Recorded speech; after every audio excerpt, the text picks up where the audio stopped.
ನಮಸ್ಕಾರ. Speed news ಕನ್ನಡದ ವಿಶೇಷ ಕಾರ್ಯಕ್ರಮಕ್ಕೆ ಸ್ವಾಗತ.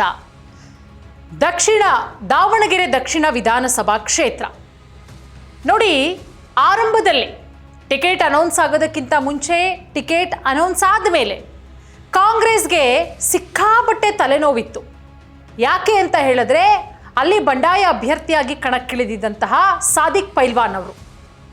ಯಾಕೆ ಅಂತ ಹೇಳಿದ್ರೆ, ದಾವಣಗೆರೆ ದಕ್ಷಿಣ ಕ್ಷೇತ್ರದಲ್ಲಿ ಮುಸ್ಲಿಂ ಮತಗಳು ನಿರ್ಣಾಯಕ. 85ರಿಂದ 90 ಸಾವಿರ ಮುಸ್ಲಿಂ ಮತದಾರರಿದ್ದಾರೆ. ಸೊ ಅವರೆಲ್ಲರೂ ಕೂಡ ಕಾಂಗ್ರೆಸ್ಗೆ ಜೈ ಅನ್ಬೇಕು. ಇನ್ ಕೇಸ್ ಉಲ್ಟಾ ಹೊಡೆದ್ರೆ ಕಾಂಗ್ರೆಸ್ಸು ಪಲ್ಟಿ ಹೊಡೆಯೋದು ಗ್ಯಾರಂಟಿ. ಕೊನೆಗೆ ಶತಾಯಗತಾಯ ಪೈಲ್ವಾನ್ ಅವರ ಮನವೊಲಿಸುವಲ್ಲಿ ಕಾಂಗ್ರೆಸ್ ನಾಯಕರು ಯಶಸ್ವಿಯಾಗ್ತಾರೆ. ಆದರೆ ಈಗಿರುವಂತಹ ಪ್ರಶ್ನೆ, ಸಾದಿಕ್ ಪೈಲ್ವಾನ್ ಅವರು ಕಣದಿಂದ ಹಿಂದೆ ಸರಿದಿದ್ರು ಕೂಡ ಮುಸ್ಲಿಂ ಓಟ್ಗಳೆಲ್ಲವೂ ಬಂದುಬಿಡುತ್ತಾ? ಅಷ್ಟು ಸುಲಭನಾ? ಯಾಕೆ ದಾವಣಗೆರೆ ದಕ್ಷಿಣ ವಿಧಾನಸಭಾ ಕ್ಷೇತ್ರದಲ್ಲಿ ಸಾದಿಕ್ ಪೈಲ್ವಾನ್ ಅವರು ಒಬ್ಬರೇನಾ ಮುಸ್ಲಿಂ ಮುಖಂಡರು? ಬೇರೆ ಯಾರೂ ಕಣದಲ್ಲಿಲ್ವಾ? ಬರೀ ಸಾದಿಕ್ ಪೈಲ್ವಾನ್ ಅಂತಲೇ ಹೇಳ್ತಿದಾರಲ್ಲ. ಇನ್ನು ಯಾರೂ ಕೂಡ ನಾಮಪತ್ರ ಸಲ್ಲಿಸೇ ಇಲ್ವಾ? ಅವ್ರಿಗೆ ಯಾರೂ ಮುಸ್ಲಿಮರು ಓಟ್ ಹಾಕದೇ ಇಲ್ವಾ?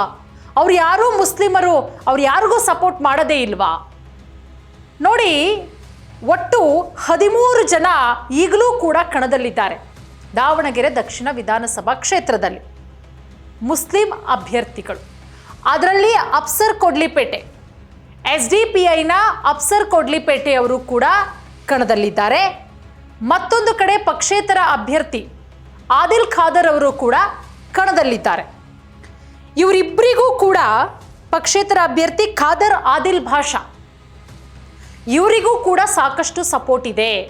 ನಾನಾಗಲೇ ಹೇಳಿದಾಗೆ, ಕಾಂಗ್ರೆಸ್ಗೆ ಇಲ್ಲಿ ಮುಸ್ಲಿಂ ಮತಗಳು ನಿರ್ಣಾಯಕ. ಅದಕ್ಕೇನೇನೆ ಶತಾಯಗತಾಯ ಪ್ರಯತ್ನ ಮಾಡಿ, ಏನೇನೆಲ್ಲ ಸರ್ಕಸ್ಗಳನ್ನು ಮಾಡಿ, ಸಾದಿಕ್ ಪೈಲ್ವಾನ್ ಅವರಿಗೆ ಕಬಾಬ್ ತಿನ್ನಿಸಿ, ಮನವೊಲಿಸಿ, ಸೂಟ್ ಕೇಸ್ ಕಳಿಸಿ ಜನ ಹೇಳ್ತಾ ಇರೋದು, ಅವರನ್ನು ತಮ್ಮ ವಶ ಮಾಡ್ಕೊಂಡಾಯ್ತು, ಕೈವಶ ಮಾಡ್ಕೊಂಡಾಯ್ತು. ಅಂದರೆ ಅಖಾಡಕ್ಕಿಳಿಯದೇನೆ ಪೈಲ್ವಾನು ಸೋತಾಯ್ತು. ನಾಮಪತ್ರ ವಾಪಸ್ ತಗೊಂಡಿಲ್ಲ, ಆದರೆ ಪ್ರಚಾರದ ಅಖಾಡಕ್ಕೆ ಧುಮುಕಲ್ಲ. ಕಾಂಗ್ರೆಸ್ ಅಭ್ಯರ್ಥಿ ಸಮರ್ಥ್ ಅವರಿಗೆ ಸಪೋರ್ಟ್ ಮಾಡ್ತೀನಿ ಅಂತ ಹೇಳಿ ಓಪನ್ ಆಗಿ ಹೇಳಾಯ್ತು. ಹಾಗಾದರೆ ಈಗ ರಾಜ್ಯದ ಜನ, ದಾವಣಗೆರೆ ಜನ ಏನು ಮಾತನಾಡ್ಕೋತಾ ಇದ್ದಾರೆ? ಸಾದಿಕ್ ಪೈಲ್ವಾನ್ ಅವರು ಕಣದಿಂದ ಹಿಂದೆ ಸರಿದ ತಕ್ಷಣವೇ ಮುಸ್ಲಿಂ ಮತದಾರರು ಏನು 85ರಿಂದ 90 ಸಾವಿರ ಓಟ್ಗಳಿದೆ, ಅವರೆಲ್ಲರೂ ಕೂಡ ಹಾಗಾದರೆ ಕಾಂಗ್ರೆಸ್ಗೆನಾ? ಖಂಡಿತ ಇಲ್ಲ. ಇಲ್ಲಿ BJP ಅಭ್ಯರ್ಥಿ ಶ್ರೀನಿವಾಸ್ ದಾಸರಿಕೊಪ್ಪ ಅವರು ಕೂಡ ಸಿಕ್ಕಾಪಟ್ಟೆ ಸ್ಟ್ರಾಂಗಲ್ಲಿದ್ದಾರೆ. ಅಳದು ತೂಗಿನೇ ಅವರಿಗೆ BJP ಟಿಕೆಟನ್ನು ಕೊಟ್ಟಿರೋದು. ಸಕ್ರಿಯ ಕಾರ್ಯಕರ್ತ ಆ ಭಾಗದಲ್ಲಿ, ಎಲ್ಲ ಸಮುದಾಯಗಳಿಗೂ ಕೂಡ ಬೇಕಾಗಿರುವಂತಹ ನಾಯಕರು. ಅವರು ಕ್ಯಾಂಪೇನ್ಗೆ ಹೋದಂತಹ ಸಂದರ್ಭದಲ್ಲೂ ಮುಸ್ಲಿಮರು ಬಹಳ ಪ್ರೀತಿಯಿಂದ ಸ್ವಾಗತ ಮಾಡ್ತಾ ಇದ್ದಾರೆ.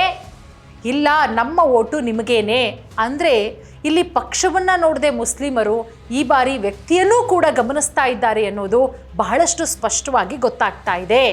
ಇದು ಕಾಂಗ್ರೆಸ್ ಅಭ್ಯರ್ಥಿ ಸಮರ್ಥ್ ಅವರಿಗೆ ನಡುಕ ಉಂಟಾಗುವಂತೆ ಮಾಡಿದೆ. ಮತ್ತೊಂದು ಕಡೆ ಅಫ್ಸರ್ ಕೊಡ್ಲಿಪೇಟೆ, SDPI ಯಾವಾಗ ಸಾದಿಕ್ ಪೈಲ್ವಾನ್ ಅವರು ಇಟ್ಟಂಥ ಹೆಜ್ಜೆಯನ್ನು ಮತ್ತೆ ಹಿಂದೆ ಇಟ್ಟರೋ, ಕಣದಿಂದ ಹಿಂದೆ ಸರಿತಾರೋ, ಮುಸ್ಲಿಮರಿಗೆ ಭಾಳಷ್ಟು ಬೇಜಾರಾಗಿದೆ. ಯಾಕಂದರೆ ಸಾದಿಕ್ ಪೈಲ್ವಾನ್ ಅವರು ಅಖಾಡಕ್ಕೆ ಧುಮುಕಿದ ಕೂಡಲೇ ಎಷ್ಟರ ಮಟ್ಟಿಗೆ ಮುಸ್ಲಿಮರು ಅವರಿಗೆ ಸಪೋರ್ಟ್ ಮಾಡಿದ್ರು ಅಂತ ಹೇಳಿದ್ರೆ, ಸ್ಥಳಕ್ಕೆ ಬಂದಂತಹ ಕಾಂಗ್ರೆಸ್ ನಾಯಕರನ್ನು ಅವರ ಮನೆ ಹತ್ರ, ಗೇಟ್ ಹತ್ರನೂ ಕೂಡ ಬಿಟ್ಕೊಳ್ಳಿಲ್ಲ. ಅಷ್ಟರ ಮಟ್ಟಿಗೆ ಸಪೋರ್ಟ್ ಮಾಡ್ತಾರೆ. ಅದೆಲ್ಲ ಮಾಡಿ ಶತಾಯಗತಾಯ ಅಷ್ಟು ಸಪೋರ್ಟನ್ನು ಮಾಡಿ, ಈ ಸಾದಿಕ್ ಪೈಲ್ವಾನ್ ಅವರು ಬೆಂಗಳೂರಿಗೆ ಬಂದು ಕಬಾಬ್ ತಿಂದು ಸುಡ್ಕೇಸ್ ತಗೊಂಡ ಮೇಲೆ ಚೇಂಜ್ ಆಗ್ತಾರೆ ಅಂತ ಹೇಳಿದ್ರೆ ಮುಸ್ಲಿಮರಿಗೆ ಬೇಜಾರಾಗಲ್ವಾ? ಹಾಗಾಗಿ ಈಗ SDPIನ ಅಫ್ಸರ್ ಕೊಡ್ಲಿಪೇಟೆ ಕಡೆಗೆ ಮುಸ್ಲಿಮರು ವಾಲ್ತಾ ಇದ್ದಾರೆ. ಅದರ ಜೊತೆಗೆ ಬಂಡಾಯ ಅಭ್ಯರ್ಥಿಯಾಗಿ ಕಣದಲ್ಲಿರುವಂತಹ ಖಾದರ್ ಆದಿಲ್ ಭಾಷಾ, ಇವರ ಚಿಹ್ನೆ ಬಂದು ಡೈಮಂಡ್. ಇಲ್ಲ, ಖಾದರ್ ಆದಿಲ್ ಭಾಷಾ ಅವರು ಕೂಡ ಒಳ್ಳೆ ನಾಯಕರು. ಸಾಕಷ್ಟು ವರ್ಷಗಳಿಂದ ಆ ಕ್ಷೇತ್ರದಲ್ಲಿ ತಮ್ಮ ಸಮುದಾಯಕ್ಕೋಸ್ಕರ ಕೆಲಸ ಮಾಡಿರುವಂಥವರು. ಅವರಿಗೆ ಸಾಕಷ್ಟು ಬೆಂಬಲ ವ್ಯಕ್ತವಾಗ್ತಾ ಇದೆ. ಇನ್ನೆಲ್ಲ ಇವರಿಗೆಲ್ಲರಿಗೂ ಪ್ಲಸ್ ಯಾವುದಾಗ್ತಾ ಇದೆ ಗೊತ್ತಾ?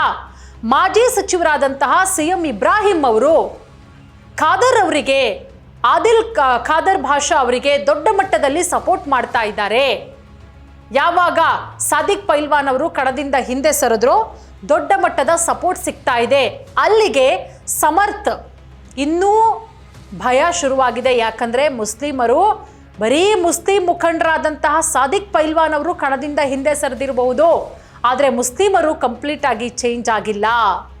ಹಾಗಾಗಿ ಈಗಲೂ ಕೂಡ 50-50ಯಲ್ಲಿದೆ. ಹಾಗಾಗಿ ಅಖಾಡ ಈಗಲೂ ಕೂಡ ಒಂದು ರೀತಿಯಲ್ಲಿ ಬಿಸಿ ಬಿಸಿಯಾಗಿದೆ. ಇಲ್ಲಿ ಮುಸ್ಲಿಮರು ಯಾವ ಟೈಮಲ್ಲಿ, ಈಗಂತೂ ಈ ಬೈ ಎಲೆಕ್ಷನ್ನಲ್ಲಿ ಏನು ಮಾಡ್ತಾರೆ ಅನ್ನೋದೇ ಭಾಳಷ್ಟು ಯಕ್ಷ ಪ್ರಶ್ನೆ. ಅದರಲ್ಲೂ CM ಇಬ್ರಾಹಿಂ ಅವರ ಸಪೋರ್ಟು ಉಳಿದಂತಹ ಮುಸ್ಲಿಂ ಅಭ್ಯರ್ಥಿಗಳಿಗೆ ಈಗಲೂ 13 ಜನ ಕಣದಲ್ಲಿದ್ದಾರೆ. ಅದರಲ್ಲಿ ಒಂದು 2-3 ಜನಕ್ಕೆ ಬಹಳಷ್ಟು ಸಪೋರ್ಟ್ ಮಾಡ್ತಾ ಇದ್ದಾರೆ. ಇಬ್ರಾಹಿಂ ಅವರು ಕೂಡ ಎಂತಹ ಮುಸ್ಲಿಂ ನಾಯಕರು ಅನ್ನೋದು ಗೊತ್ತು, ಮಾಜಿ ಸಚಿವರು. ಸೊ ಅವರು ಹೋಗಿ ಅಭ್ಯರ್ಥಿಗಳ ಪರ ಕ್ಯಾಂಪೇನ್ ಮಾಡಿದಾಗ ಒಂದಷ್ಟು ಮತಗಳು ಡಿವೈಡ್ ಆಗೋದ್ರಲ್ಲಿ ಯಾವುದೇ ರೀತಿಯ ಡೌಟ್ ಇಲ್ಲ. ಸೊ ಎಲ್ಲ ಕಂಟಕದಿಂದ ಹೇಗೆ ಪಾರಾಗ್ತಾರೆ ಕಾದು ನೋಡಬೇಕಾಗತ್ತೆ.